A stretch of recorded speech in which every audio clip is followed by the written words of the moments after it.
La French Tech à Montpellier a 4 ans d'existence. C'est un label que nous avons obtenu lorsque nous sommes passés en métropole et qui a permis à l'écosystème French Tech de Montpellier de devenir le plus actif au niveau national. Ce sont des centaines et des centaines d'emplois, d'entreprises qui ont été créées sur le territoire, avec des levées de fonds qui sont tout à fait exceptionnelles et avec, je dirais, un savoir-faire qui est spécifique à la métropole de Montpellier et qui la rend unique dans le pays. C'est la raison pour laquelle beaucoup sont attachés à la French Tech. C'est la raison pour laquelle nous allons continuer à être avec eux pour pouvoir assurer la nouvelle French Tech souhaitée par le gouvernement. Le Pass French Tech, qui est porté par la métropole de Montpellier, à l'heure actuelle, nous avons 42 Pass French Tech.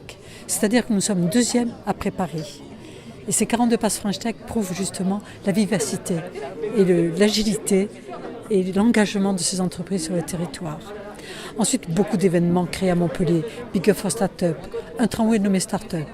Également, l'engagement de toutes ces entreprises que j'appelle des entreprises engagées qui siègent au niveau d'un tramway nommé Startup ou bien avec la labellisation que nous avons avec les quartiers prioritaires.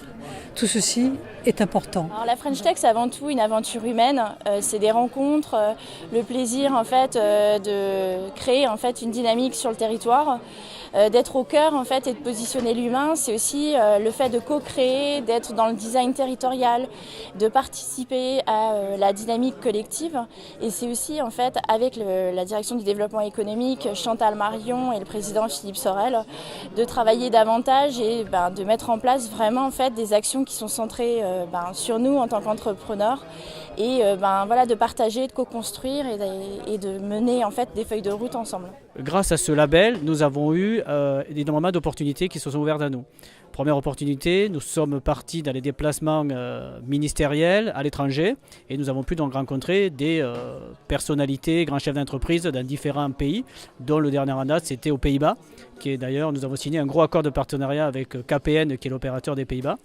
Ensuite, ça nous a apporté aussi une grosse visibilité, c'est-à-dire que nous sommes reçus soit à Matignon, soit à l'Élysée chaque année pour nous remettre le diplôme et nous rencontrons à cet événement-là toutes les personnes de l'écosystème français qui comptent. Donc ça nous permet de les rencontrer. Ça nous a servi aussi en termes d'image et de communication, d'accord, puisque être labellisé Pass French Tech, ça veut dire que l'entreprise est plutôt en bonne santé et a une très bonne dynamique de croissance.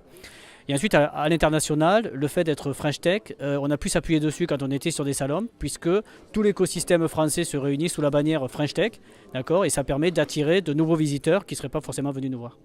La nouvelle feuille de route que l'on doit rédiger avec ces startups et ces entreprises qui vont se regrouper en association de façon à être agile, réceptive et s'ouvrir évidemment sur un territoire qui va dépasser, qu'on appelle la capitale French Tech, un territoire qui va se dépasser, qui va aller de Sète à Alès, à Nîmes, avec toutes les communautés environnantes. Je vois pour la French Tech à Montpellier un avenir rayonnant aux couleurs de la French Tech, c'est-à-dire rose magenta éclatant.